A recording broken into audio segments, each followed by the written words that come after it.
والصلاة والسلام على سيد الأنبياء والمرسلين وعلى آله وصحبه أجمعين ومن تبعهم بإحسان إلى يوم الدين۔ آج کے اس اجلاس کے مہمان خصوصی بہت ہی معقل عالم دین اور کئی نسلوں کے استاذ اور All India Muslim Press Law Board کے نہ صرف دارالقضاء کمیٹی کے کنوینر بلکہ اس کے دل و دماغ کا ایک اہم حصہ حضرت مولانا عتیق احمد صاحب بستری دامت برکاتہ، اس علاقے کے بزرگ عالم دین، ہم سب کے بزرگ حضرت مولانا ممتاز احمد صاحب جو ذمہ دار ہیں جمعیت علماء ہند کے، یہاں کی تبلیغی جماعت کے امیر الحاج حکم الدین صاحب، مفتی اعظم پنجاب نوجوان فاضل حضرت مولانا ارتقاء الحسن صاحب، اس اجلاس کے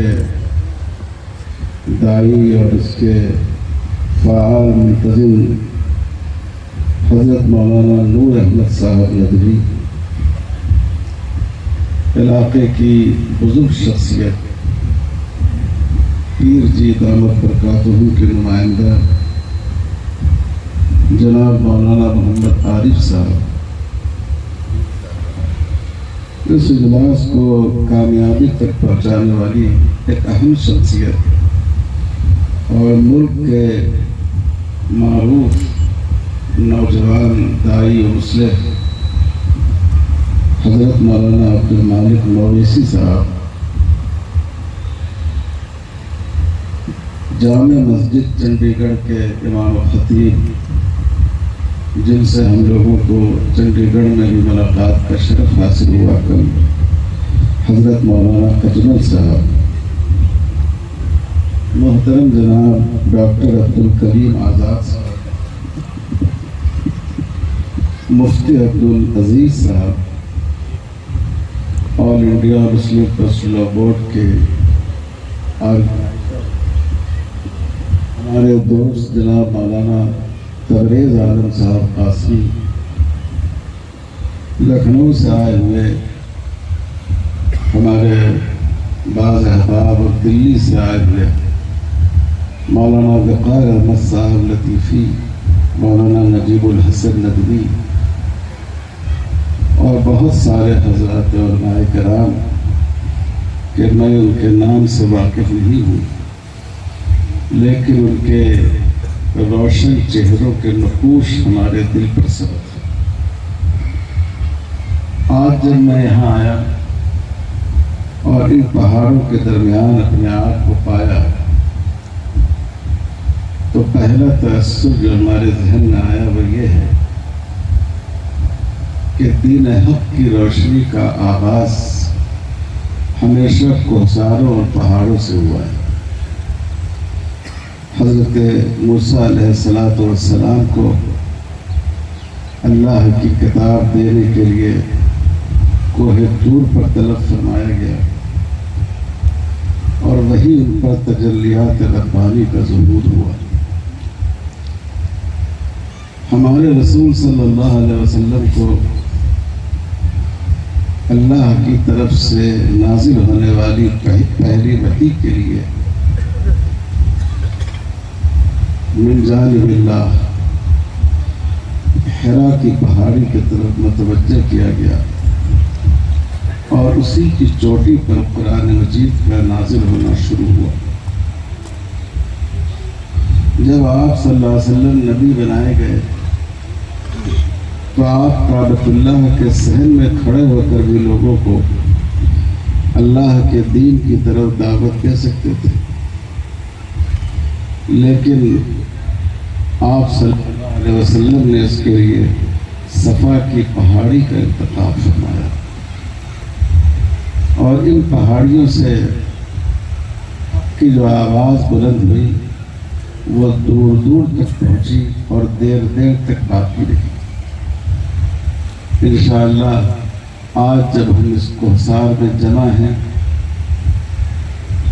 تو یہاں کی آواز اور یہاں کا پیغام جو ہمارے نے ابھی دیا ہے، ہماچل ہی نہیں، ہماچل کے گوشے گوشے میں تو پہنچے گی ہی، لیکن اس کے مضافات میں جو صوبے ہیں، جو علاقے ہیں، اور جہاں جہاں مسلمانوں کی چھوٹی یا بڑی آبادیاں ہیں، مولانا آپ اس کو لے جائیے گا،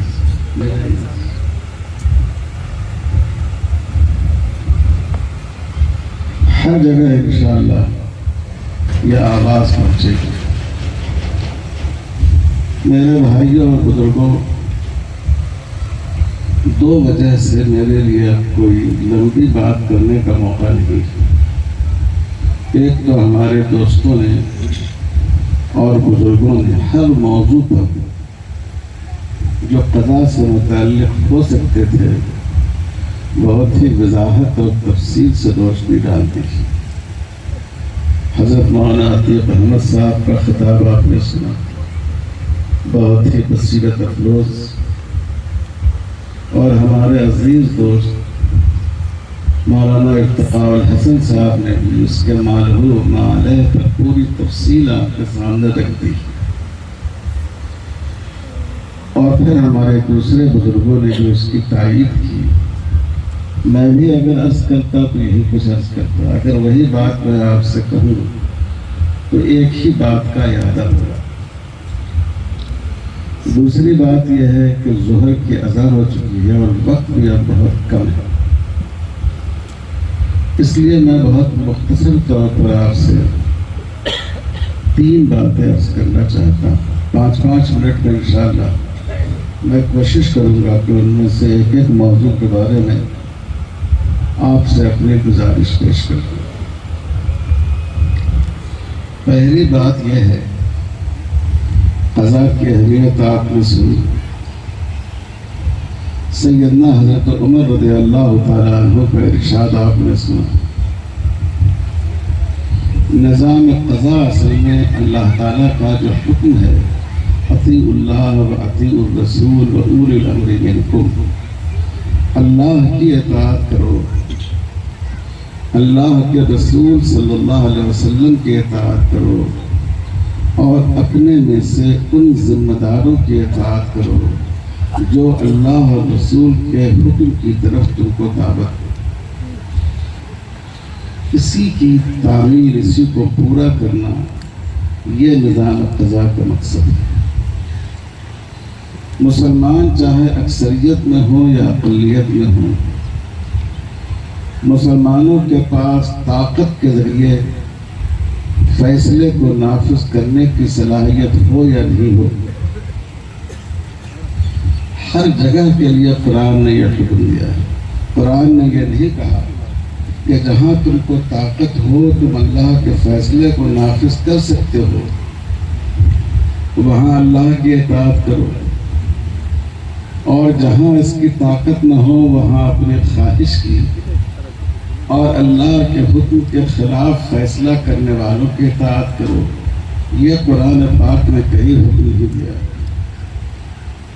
رسول اللہ صلی اللہ علیہ وسلم نے مدینے میں جب 80 لوگ مسلمان ہو چکے تو اپنے ایک صحابی کو مدینہ منورہ بھیجا۔ ان کا مقصد دین کی تعلیم بھی تھی، ان کا مقصد دین کی طرف دعوت دینا بھی تھا، ان کا مقصد مسلمانوں کی چھوٹی سی آبادی کے جو دینی اور شرعی مسائل ہیں ان کو حل کرنا بھی تھا۔ پھر جب آپ ہجرت کر کے مدینہ منورہ تشریف لائے تو مدینے سے باہر جو لوگ مسلمان ہوئے، بالکل ابتدائی دور میں اس میں یمن کے لوگ بھی تھے۔ یمن کے سارے لوگ مسلمان نہیں ہوئے تھے، وہاں اکثریت مسلمانوں کی نہیں تھی، حکومت بھی مسلمانوں کی نہیں تھی، لیکن جو مسلمان تھے ان کے لیے آپ نے حضرت معاذ بن جبل رضی اللہ تعالیٰ عنہ کو والی بنا کر بھیجا اور سیدنا حضرت علی رضی اللہ تعالیٰ عنہ کو قاضی بنا کر بھیجا،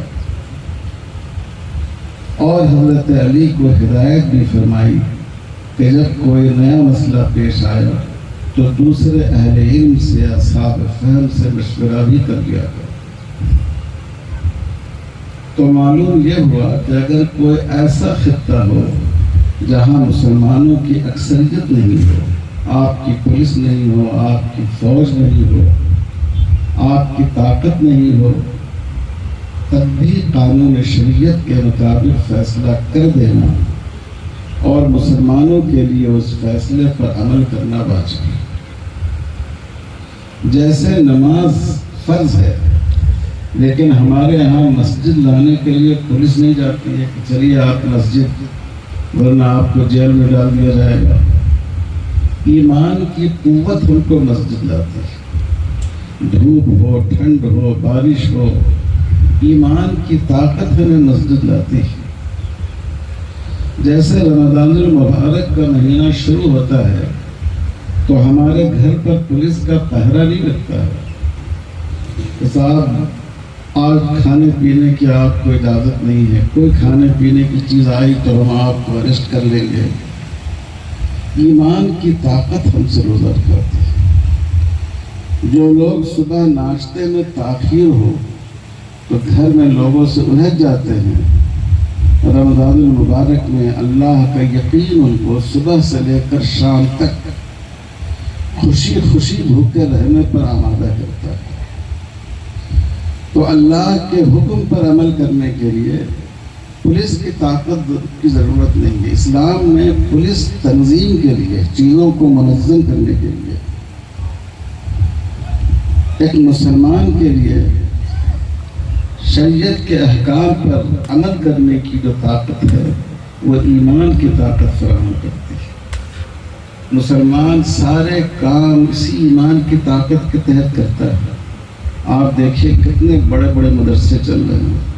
چند روز پہلے پڑھا دارالعلوم دیوبند کا جو بجٹ ہے وہ کروڑوں روپے ہو گیا۔ یہ کوئی جیسے گورنمنٹ ٹیکس وصول کرتی ہے، لوگ ڈر سے ٹیکس جمع کرتے ہیں، اگر جمع نہیں کیا تو آئی ٹی کے لوگ آ جائیں گے، کیس ہو جائے گا، جیل چلے جائیں گے۔ اس جذبے کے تحت لوگ مدرسوں کا تعاون نہیں کرتے، ایمان کے جذبے کے تحت۔ جو لوگ ایک پائی دینے کو تیار نہیں ہوتے ہیں وہ لاکھوں روپے اللہ کی اور اللہ کے رسول کی محبت میں دیتے ہیں، اور یہ محبت اللہ تعالیٰ نے مسلمانوں کے سینے میں بسا دی ہے، اور یہ میراث ہے حضرات صحابہ کرام رضی اللہ تعالیٰ عنہم اجمعین کی۔ اس لیے مجھے یہ سوال سن کر حیرت بھی ہوئی اور افسوس بھی ہوا۔ مسلم معاشرے میں یہ سوال کرنا کہ پولیس نہیں ہوگی تو کیسے فیصلہ نافذ ہوگا، میں سمجھتا ہوں بہت افسوسناک بات ہے۔ غیر مسلم پوچھے تو بات سمجھ میں آتی ہے، جو لوگ اللہ رسول پر ایمان رکھتے ہوں اور جو لوگ اس بات کا یقین رکھتے ہوں کہ ہم نے اپنی پوری زندگی کو اللہ کے حوالے کر دیا ہے، ان کے لیے اللہ کے دین پر عمل کرانے کے لیے پولیس کی ضرورت ہے۔ میں آپ سے سچ عرض کر رہا ہوں، ہمارے یہ احباب بار بار کہہ رہے تھے، باؤنڈری پھاند کر اندر کود گئے اور کہا اے اللہ کے دشمن اور اپنے آپ کے دشمن، ایک تو تم شراب پی رہے ہو اور پھر اپنی باتیں سے گانا سن رہے ہو۔ وہ صحابی حضرت عمر رضی اللہ تعالیٰ عنہ کے مزاج کو سمجھتے تھے، کہنے لگے امیر المومنین ذرا سا مجھے مہلت دیجیے، میں نے اللہ تعالیٰ کے دو حکم کی مخالفت کی۔ اللہ نے شراب پینے سے منع کیا، ہم نے شراب پی، اللہ نے گانے سے منع کیا، ہم نے گانا سنا۔ آپ نے اللہ تعالیٰ کے 3 حکم کی مخالفت کی، اللہ تعالیٰ نے فرمایا لا تجسسوا، تجسس نہ کرو، ٹوہ نہ لو، لوگوں کی کمزوریوں کو تلاش کرنے کی کوشش نہ کرو، اور آپ نے تجسس سے کام لیا۔ اور اللہ تعالیٰ نے فرمایا کہ کسی کے گھر میں اس وقت تک داخل نہ ہو جب تک اس سے اجازت نہ لے لو، حتیٰ تستأذنوا، آپ بلا اجازت میرے گھر میں کود آئے۔ اور اللہ تعالیٰ نے فرمایا کہ جب کسی کے گھر جانا ہو تو اس کے دروازے سے جاؤ، وَأْتُوا الْبُيُوتَ مِنْ أَبْوَابِهَا، اور آپ دیوار پھاند کر آ گئے۔ تو ہم نے تو دو غلطی کی، آپ نے اللہ تعالیٰ کے 3 حکم کی خلاف ورزی کی۔ اب سوچئے کہ آج کا کوئی حکمراں اس بات کو، اس منطق کو برداشت کر سکتا تھا، لیکن حضرت عمر رضی اللہ تعالیٰ عنہ کی شان یہ تھی کہ ان کے رفقا کہتے تھے کان وقافا للقرآن، حضرت عمر کا مزاج یہ تھا کہ قرآن کی کوئی بات آ جائے تو ان کا غصہ کافی ہو جاتا۔ فرمایا کہ کیا تم کو یہ بات پسند نہیں ہے کہ میں تمہاری 3 کمزوریوں کو، 3 غلطیوں کو، 2 غلطیوں کو اپنی 3 غلطیوں کے بدلے معاف کر دوں؟ کہا اس سے بہتر بات اور کیا ہوگی؟ حضرت عمر نے معاف کر دیا۔ حضرت عمر رضی اللہ تعالیٰ عنہ جب مسجد نبوی میں بیٹھتے تھے تو صحابہ کا ایک مجمع بیٹھ جاتا تھا، وہ صاحب بھی آیا کرتے تھے۔ اب وہ بیچارے پیچھے چھپے چھپے رہتے تھے، کہیں حضرت عمر کی نظر پڑ گئی اور انہوں نے اس دن کا واقعہ ذکر کر دیا، تب تو ساری عزت خاک میں نہیں جائے گی۔ لیکن حضرت عمر رضی اللہ تعالیٰ عنہ نے کبھی اس کا اپنی زبان سے ذکر نہیں فرمایا، اتفاق سے ملاقات ہو گئی۔ حضرت عمر نے فرمایا کہ دیکھو میں نے جو اس روز کا واقعہ تھا کسی ساتھی سے ذکر نہیں کیا۔ کہنے لگے امیر المومنین، اور میں نے بھی اس دن کے بعد سے شراب کو کبھی اپنے منہ سے نہیں لگایا۔ تو اللہ تعالیٰ کی فرما برداری کا مطلب یہ ہے کہ کوئی حکم جب آدمی کے جذبات کے خلاف ہو، بظاہر اس کے وقار کے خلاف ہو، پھر بھی اللہ تعالیٰ کا کوئی حکم آئے تو آدمی اس کے سامنے سر جھکا دے۔ تو قاضی صاحب جو یہاں فیصلے کریں گے انصاف کے مطابق کریں گے، لیکن آپ کے منشا کے مطابق نہیں کریں گے، اللہ اور اس کے رسول کے منشا کے مطابق کریں گے۔ ہو سکتا ہے آپ کی چاہت کے خلاف ہو سکتا ہے آپ کے مفاد کے خلاف ہو۔ تو جیسا کہ آپ نے ہمارے ان بزرگوں سے سنا، اگر آپ نے اس فیصلے کے سامنے اپنا سر جھکا دیا تو یہ آپ کی ہار نہیں ہے، یہ آپ کی جیت ہے۔ مومن کی اس سے بڑی کوئی جیت نہیں ہو سکتی کہ وہ اللہ کے سامنے اپنی پیشانی کو جھکا دے۔ اور میں حضرات علماء سے بھی درخواست کرتا ہوں، آپ ان سب وسوسوں میں مت جائیے کہ کون سی قوت اس کو نافذ کرے گی اور قوت نافذہ نہیں ہے۔ سب سے بڑی دلیل انسان کا تجربہ ہوتا ہے۔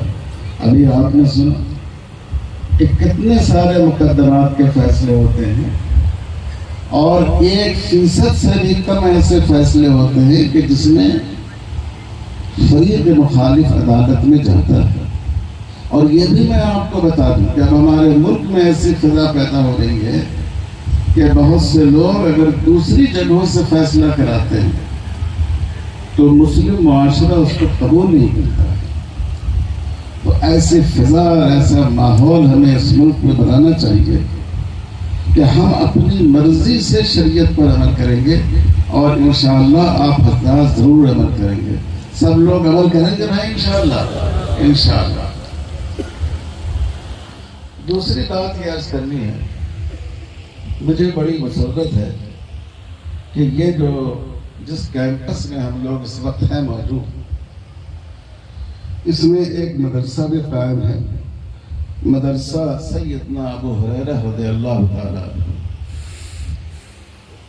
اور اس میں ایک اسکول بھی قائم ہے، مولانا ابوالکلام آزاد پبلک اسکول۔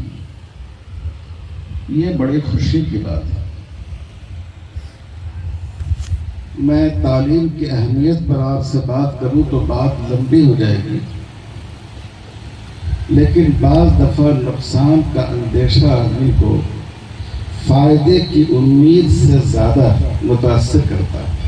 تعلیم سے جو فائدہ ہوگا وہ تو ہے ملے گا، لیکن جو نیو ایجوکیشن پالیسی آئی ہے گورنمنٹ کی، نئی تعلیمی پالیسی جو آئی ہے، جو ابھی ہندوستان کے بیشتر صوبوں میں نافذ نہیں ہوئی ہے، بعض صوبوں میں اس کا نفاذ عمل میں آیا ہے، وہ تعلیمی پالیسی ایسی ہے کہ آپ اپنی اور اپنی جو نسل اس وقت آپ کی موجود ہے، اس کے بعد جو نسلیں آئیں گی وہ آدھی مسلمان ہی باقی رہ سکیں گے۔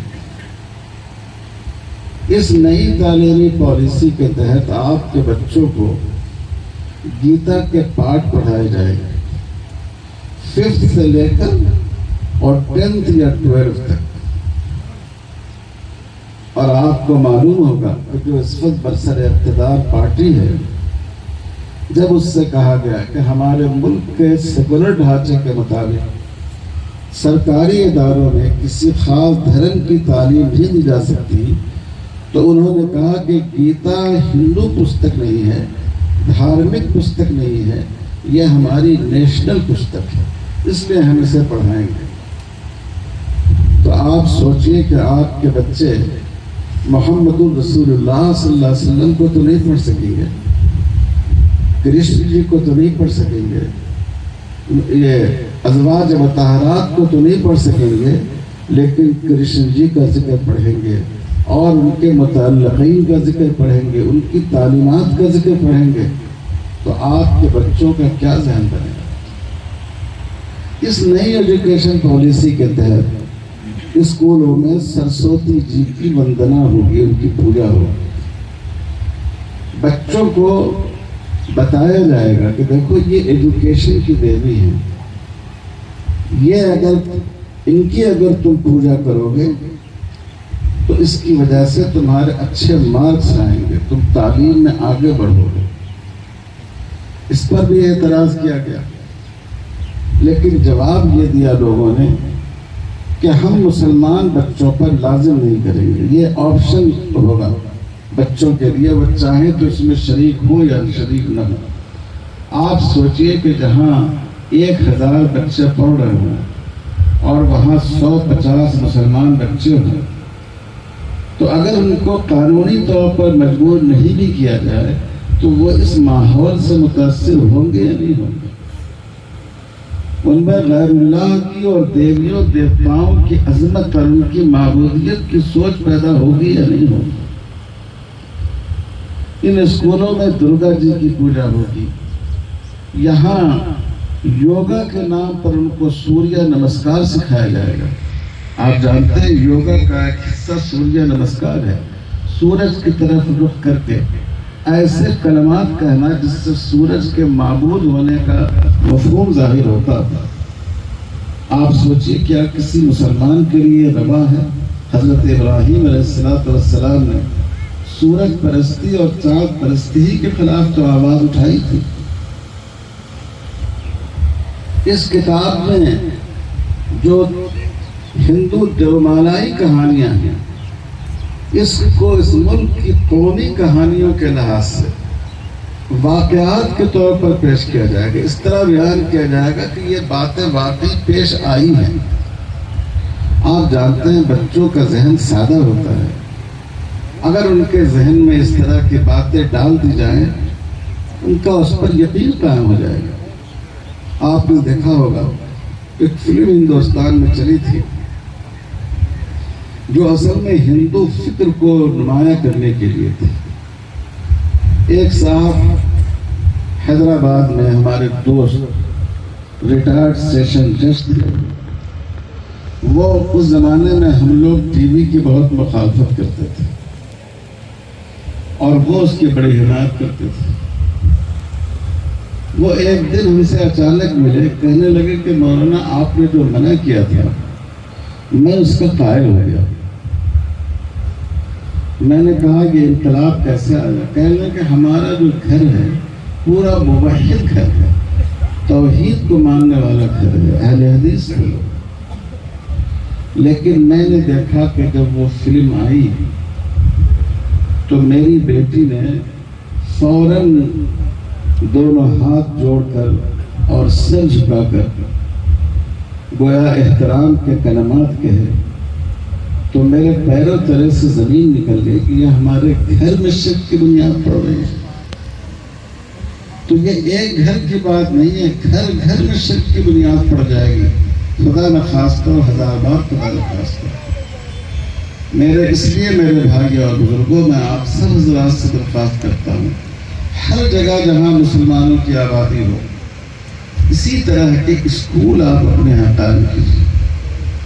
آپ اعلیٰ معیار پر ماڈرن ایجوکیشن دیجیے، اعلیٰ معیار پر آپ ان کو تعلیم دیجیے، عصری تعلیم دیجیے۔ اسلام نے اس سے منع نہیں کیا، علماء نے بھی کبھی اس سے منع نہیں کیا، لیکن اسلامی ماحول کے ساتھ ان کو بیسک اسلامک ایجوکیشن بھی دیجیے، ان کو ایمانیات کے بارے میں بتائیے، ان کو اسلام کا تصور کیا ہے، خدا کے بارے میں، رسول کے بارے میں، قرآن کے بارے میں، پیغمبر اسلام صلی اللہ علیہ وسلم کا تعارف ان سے کرائیے۔ ورنہ ہم کو اور آپ کو تو ہمارے باپ دادا نے دین دے دیا، آپ کو دیکھ کر ہو سکتا ہے کہ آپ کے بچے اس راہ پر قائم رہیں، لیکن اس کے بعد جو نسلیں آئیں گی ان کے ایمان کو بچانا مشکل ہو جائے گا۔ صرف اعمال کی بات میں نہیں کر رہا ہوں، میں ایمان کی بات کہہ رہا ہوں، ایمان کو بچانا مشکل ہو جائے گا۔ مجھے بڑی خوشی ہے کہ ماشاءاللہ یہاں یہ مولانا ابوالکلام آزاد اسکول قائم ہے، پبلک اسکول قائم ہے، اور یہاں اس کے تحت تعلیم ہوتی ہے، اور ابھی اس میں 5 بچے وہ ہیں جو اسکول میں پڑھنے والے بچوں نے حفظ قرآن مجید کی تکمیل کی۔ کتنی خوشی کی بات ہے۔ کہیں وہ وقت نہ آئے کہ ہمارے بچے قرآن کے بجائے گیتا کے حافظ بننے لگے۔ یہ بھی آپ نے مثال دیکھی ہوگی، ایک مسلمان بچی کا ذکر آیا میڈیا میں کہ جس نے گیتا کو حفظ کیا ہے۔ اس لیے میرے بھائی اور بزرگوں، اپنے دین کو اور اپنے ایمان کو بچانے کے لیے صورتحال پر نظر رکھیے اور ایسے تعلیمی ادارے قائم کیجیے کہ آپ کے بچے عصری تعلیم حاصل کریں، عصری تعلیم کے میدان میں آگے بڑھیں، لیکن وہ اپنی پہچان اور اپنی شناخت کے ساتھ آگے بڑھیں۔ تیسری بات یہ عرض کرنی ہے کہ آپ جس علاقے میں رہتے ہیں، بہت سے دوسرے علاقوں کی طرح یہاں برادران وطن کی غالب اکثریت ہے، بہت بڑی اکثریت ہے یہاں، اور عام جو ہمارے غیر مسلم بھائی ہیں وہ سادہ لو ہوتے ہیں، وہ سیدھے سادے ہوتے ہیں۔ اگر ان میں انسانیت نہیں ہوتی تو صدیوں سے ہم اور آپ اس ملک میں نہیں رہ سکتے تھے، لیکن بدقسمتی سے کچھ شریر لوگوں نے، کچھ انسانیت دشمن لوگوں نے، اور کچھ لوگوں نے جو اپنے ذات پات کے ایجنڈے کو اوپر بڑھانا چاہتے ہیں، انہوں نے اس وقت مسلمانوں کے خلاف اور اسلام کے خلاف نفرت کی آگ لگا رکھی۔ تو نفرت کا جواب ہمیں 2 طرح سے دینا چاہیے، ایک اپنی تعلیم سے اور دوسرے اپنے اعمال سے، اخلاق سے۔ ہم ان کے سامنے رسول اللہ صلی اللہ علیہ وسلم کی سیرت کا عملی نمونہ پیش کریں۔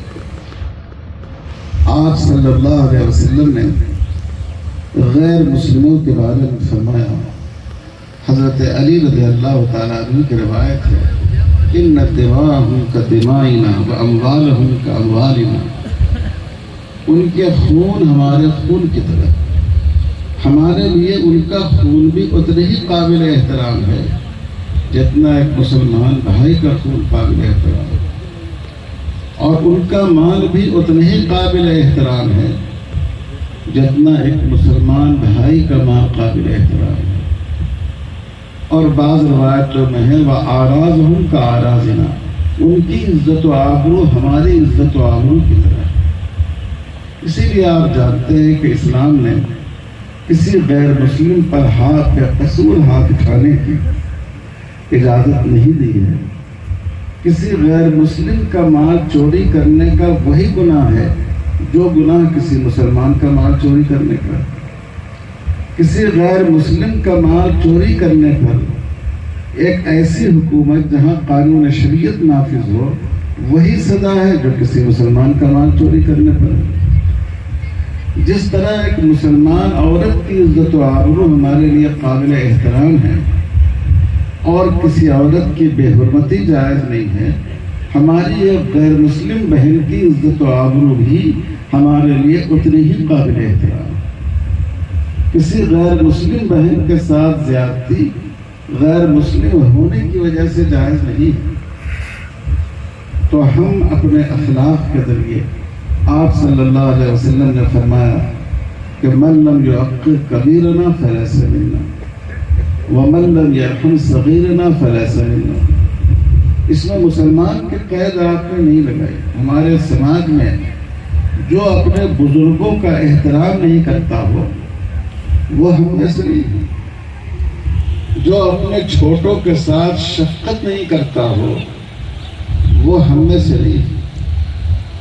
آپ نے غیر مسلموں کے احترام کا بھی اسی طرح حکم دیا جیسے مسلمانوں کے احترام۔ رسول اللہ صلی اللہ علیہ وسلم کے سامنے سے ایک جنازہ گزر رہا تھا، آپ اس جنازے کے احترام میں کھڑے ہو گئے۔ ایک صحابی نے حضور صلی اللہ علیہ وسلم سے کہا انہا لجنازۃ یہودی، اللہ کے رسول یہ کسی مسلمان کا جنازہ نہیں ہے، یہ ایک یہودی کا جنازہ ہے۔ آپ نے فرمایا ان فی نفس، اگرچہ وہ یہودی ہے لیکن انسان تو وہ بھی تھا، زندگی تو اس میں بھی تھی، تو اس کی انسانی حیثیت کا احترام میں نے کیا۔ تو اسلام نے احترام میں، جان و مال کی حفاظت میں، عزت و آبرو کے خیال میں، اخلاق میں کوئی فرق نہیں کیا ہے مسلمان اور غیر مسلم کے درمیان۔ آپ صلی اللہ علیہ وسلم نے غیر مسلم بھائیوں کی ضیافت فرمائی اور کہاں فرمائی ہے؟ مسجد نبوی کے اندر ان کو ٹھہرایا۔ میں آپ کو تو اس کا مشورہ نہیں دوں گا آج کی مصلحت کے تحت، لیکن حضور نے بنو نجران کا جو عیسائیوں کا وفد آیا، آپ نے مسجد نبوی میں ان کا قیام کرایا، کیونکہ اس وقت اس سے اچھی جگہ حضور کو میسر نہیں تھی۔ جو غزوہ بدر کے قیدی آئے، مسجد نبوی میں آپ نے ان کا قیام کرایا، آپ نے ان کی مہمان نوازی کی، اور جب وہ واپس گئے تو ان کو نئے جوڑوں کے ساتھ آپ نے واپس کیا۔ یہ آپ نے سلوک فرمایا، اور آپ نے خود غیر مسلموں کی ضیافت